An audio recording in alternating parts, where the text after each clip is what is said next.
बांका में नौकरी दिलाने के नाम पर ठगी करने वाले एक बड़े अंतरजिला गिरोह का पर्दाफाश हुआ है। पुलिस ने इस गिरोह से जुड़े 7 युवकों को गिरफ्तार कर लिया। गिरफ्तार सभी युवक बांका जिला मुख्यालय में विजयनगर चौक पर स्थित कार्यालय Gelway India private limited networking company के नेटवर्कर हैं। पुलिस गिरफ्तार युवकों से पूछताछ कर रही है। पूछताछ के क्रम में ठगी का कारोबार एक बड़े पैमाने पर होने की बात सामने आ रही है। बताया गया कि गेलवे व ग्लेज इंडिया के ये कर्मचारी इन दिनों कृषि विज्ञान केंद्र बांका की साइट को हैक कर इसी के जरिए भोले भाले युवकों को कृषि विज्ञान केंद्र में नौकरी दिलाने का झांसा देकर ठग रहे थे। इस बात की जानकारी किसी तरह कृषि विज्ञान केंद्र बांका के साइंटिस्ट डॉक्टर धर्मेंद्र कुमार को हुई तो उन्होंने पुलिस में इसकी शिकायत दर्ज कराई। पुलिस ने कार्रवाई करते हुए फौरन युवकों को गिरफ्तार कर लिया। पुलिस के अनुसार गिरफ्तार किए गए युवक दरभंगा, आरा, छपरा, समस्तीपुर एवं जमुई के रहने वाले हैं। ये सभी बांका में ग्लेज इंडिया में काम कर रहे थे। ये कंपनी की ओर से कृषि विज्ञान केंद्र की साइट हैक कर नौकरी देने के नाम पर अनेक भोले भाले युवकों को अपने जाल में फंसाकर मोटी रकम ठग रहे थे। इन युवकों की गिरफ्तारी के बाद कृषि विज्ञान केंद्र के साइंटिस्ट डॉक्टर धर्मेंद्र कुमार ने भी थाना पहुंचकर पूरी जानकारी पुलिस को उपलब्ध कराई। बहरहाल देखने वाली बात यह होगी कि इसके मास्टरमाइंड को बांका पुलिस कब तक गिरफ्तार करेगी, जिससे आम लोग इस तरह के ठगी का शिकार होने से बच सके। अज्ञात वाहन की चपेट में आने से बाइक सवार पिता पुत्र की दर्दनाक मौत। मंगलवार को सड़क दुर्घटना में अज्ञात वाहन की चपेट में आने से बाइक सवारी पिता पुत्र जख्मी हो गया। ग्रामीणों के सहयोग से जख्मी को रेफरल अस्पताल कटोरिया पहुंचाया गया, जहां पर चिकित्सक एसडी मंडल ने मृत घोषित कर दिया। वहीं मृतक का पुत्र पवन यादव उम्र 28 वर्ष को चिंताजनक स्थिति में देखकर देवघर रेफर कर दिया। वहीं देवघर में इलाज के दौरान पुत्र का भी मौत हो गई। घटना कटोरिया सुइया मुख्य मार्ग कंवरिया धर्मशाला के निकट कंवरिया पथ ओवरब्रिज पर हुई है। मृतक आनंदपुर ओपी क्षेत्र के ग्राम बागरा गांव निवासी गुमा यादव उम्र 70 वर्ष पिता स्वर्गीय खागू यादव बताया गया। मृतक अपने पुत्र के साथ कटोरिया बाजार करने आया था, जो गवाली पूजा का सामान खरीदकर अपना गांव बगरा लौट रहे थे। इसी क्रम सुइया की ओर से तेज रफ्तार से आ रही अज्ञात 4 पहिया वाहन ने धक्का मार दिया, जबकि वाहन चालक वाहन को लेकर भागने में सफल रहा। इधर गुमा यादव का शव कटोरिया पुलिस ने अपने कब्जे में लेकर पोस्टमार्टम के लिए बांका भेज दिया। मृतक गुमा यादव का मौत की सूचना मिलते ही गांव समाज के परिजन अस्पताल परिसर पहुंचकर दहाड़ मारकर रोने लगा। वहीं बेटी रेखा देवी, बहन सुमनी देवी, दामाद किशोर यादव, साला आदि संबंधी लोग पहुंच गए। शादी के 7 दिन बाद नवविवाहिता को छोड़कर युवक ने रचाई दूसरी शादी। बांका जिले के बाराहाट थाना क्षेत्र में एक अजीबोगरीब मामला सामने आया है, जहां शादी के पवित्र बंधन में बंधने के बाद एक युवक ने महज सप्ताह भर में अपनी पत्नी को छोड़कर दूसरी शादी रचा ली। शादी जो न केवल 2 दिलों का रस्म है, वरन 2 परिवार और समाजों का मिलन है। उसकी गरिमा को ताक पर रखते हुए सामाजिक मान प्रतिष्ठा का हनन कर दिनेश यादव पिता भैरव यादव ने अपनी धर्मपत्नी सपना कुमारी पिता बिहारी यादव मोरवा थाना क्षेत्र रजौन के हाथ की मेहंदी भी नहीं मिटने दिया और अपने परिजन के संग मारपीट कर उसे प्रताड़ित किया, जिनसे अजीज होकर सपना को अपने मायके जाना पड़ा। इधर युवक ने मौके की ताक में एक दूसरी जिसके साथ उसका बहुत पुराना प्रेम प्रसंग चला आ रहा था, उसे पुनः विवाह रचा लिया। इसे बेहद घृणित और निंदनीय कार्य की संज्ञा देना भी कम है। बता दें कि बाराहाट थाना क्षेत्र में पुलिस की लापरवाही से पूर्व में कई युवतियों की जान इस संबंध और प्रेम प्रसंग के मामले में जा चुकी है। घटना घटित होने के बाद केवल दिलासा और ढांढस देने के बजाय अगर पुलिस समय पर मामले के निपटारे में जुट जाते तो ऐसा मामला रोकी जा सकती है। फिलहाल नवविवाहिता सपना के पिता बिहारी यादव द्वारा बाराहाट थाना में दिनेश यादव, ढेरो यादव, सरिता देवी, प्रिया देवी समेत कुल 7 नामजद पर प्राथमिकी दर्ज कराई है। घटना के संबंध में थाना अध्यक्ष एसडी प्रभाकर ने बताया कि मामले की जांच की जा रही है। विशेष जानकारी उपलब्ध होने के बाद कड़ी कार्रवाई की जाएगी। दहेज लोभी पति ने नवविवाहिता की हत्या। चानन थाना अंतर्गत आनंदपुर ओपी क्षेत्र के चांदवारी पंचायत के भोरसाड़ गांव में एक नवविवाहिता की हत्या कर देने का मामला प्रकाश में आया है। जानकारी के अनुसार कुसुमजोरी पंचायत के लीलावरण गांव निवासी कामदेव यादव पिता स्वर्गीय डोमन यादव ने अपनी बेटी हेमंती देवी की शादी हिंदू रीति रिवाज से लंकेश्वर यादव पिता सुखदेव यादव भोरसाड़ गांव निवासी से विवाह गत 7 मई 2021 को किए थे।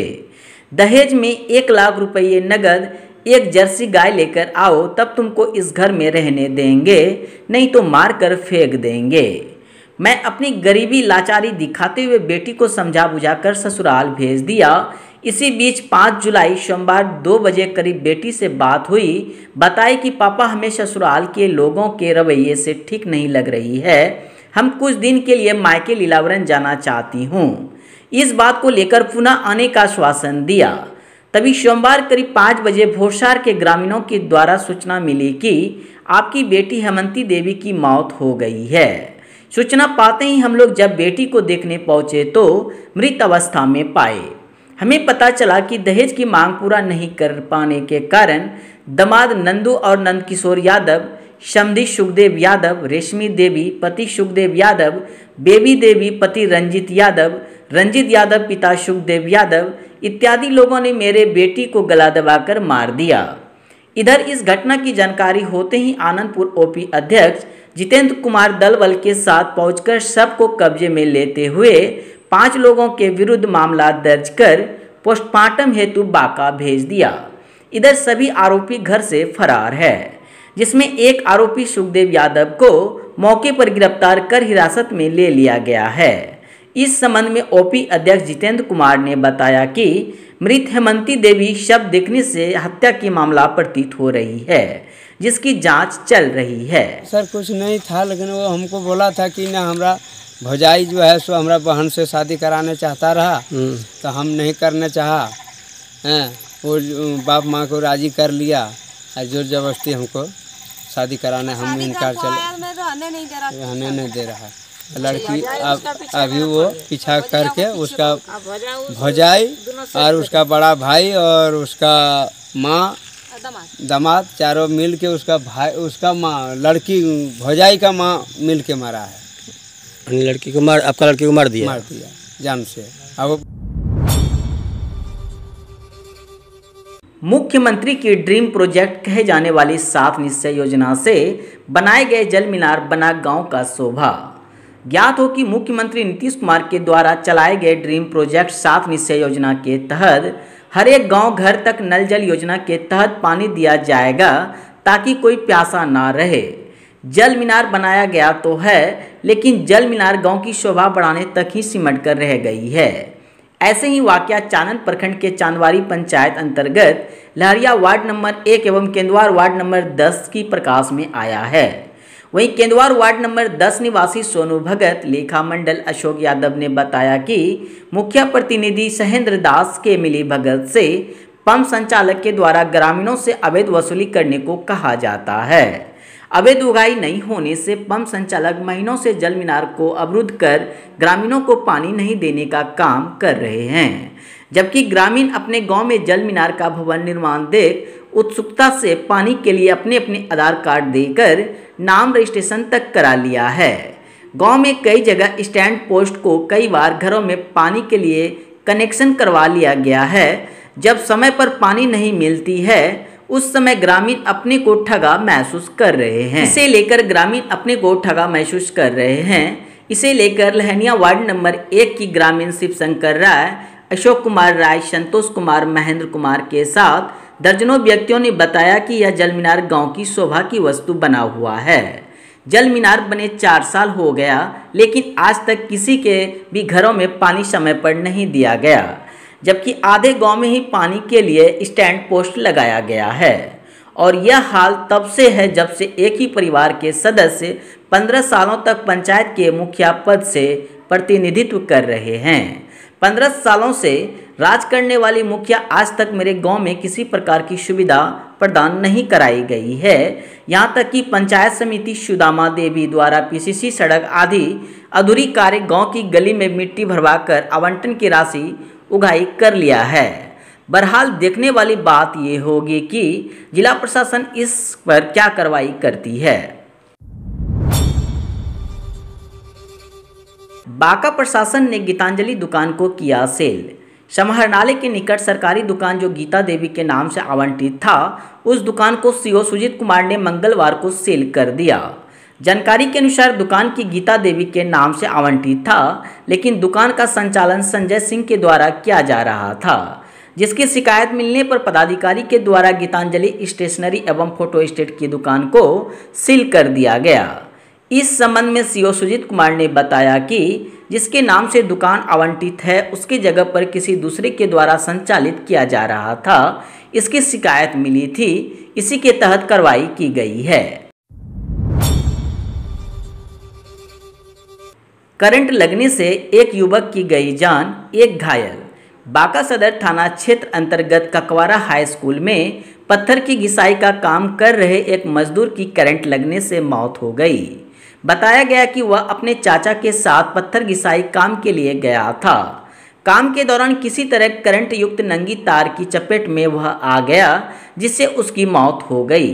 मृतक बांका सदर प्रखंड के ही महिषाडीह गांव का रहने वाला बताया गया है।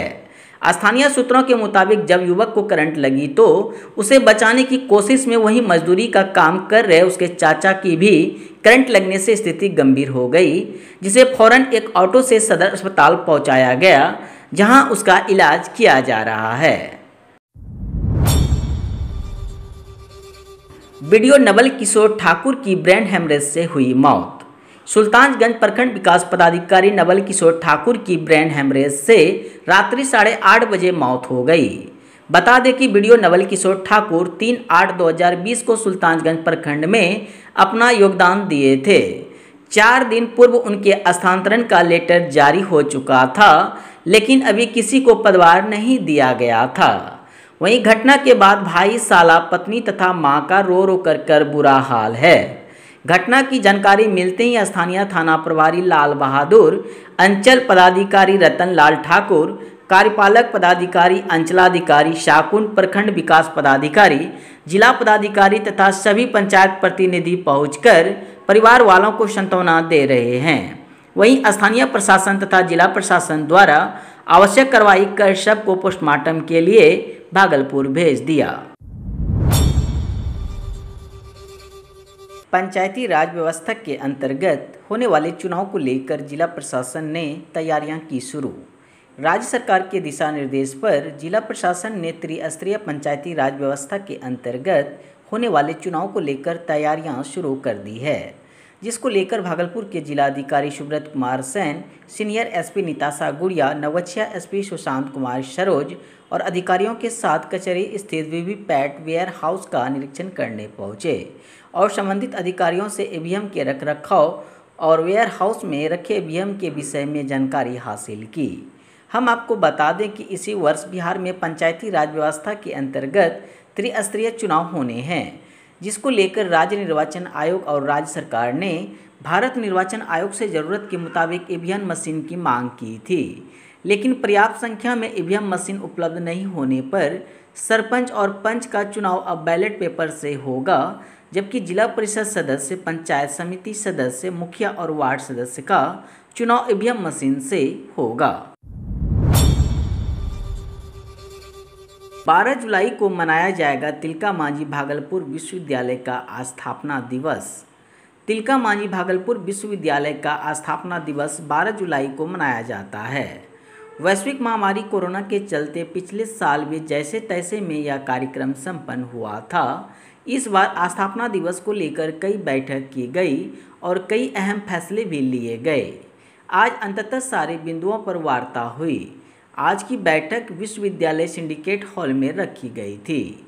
भागलपुर की कुलपति डॉक्टर नीलिमा गुप्ता ने 12 जुलाई को होने वाले स्थापना दिवस को लेकर अधिकारियों के साथ आज विशेष बैठक की। बैठक में कार्यक्रम की रूपरेखा को लेकर चर्चा कर उसे मूर्त रूपरेखा दी गई। वहीं कोविड को देखते हुए सरकार के द्वारा जारी गाइडलाइंस का कार्यक्रम के दौरान सख्ती से पालन करने का भी निर्देश दिया गया। आज के इस बैठक में प्रत्येक कॉलेज के प्राचार्य व विश्वविद्यालय के पदाधिकारी गण भी मौजूद थे।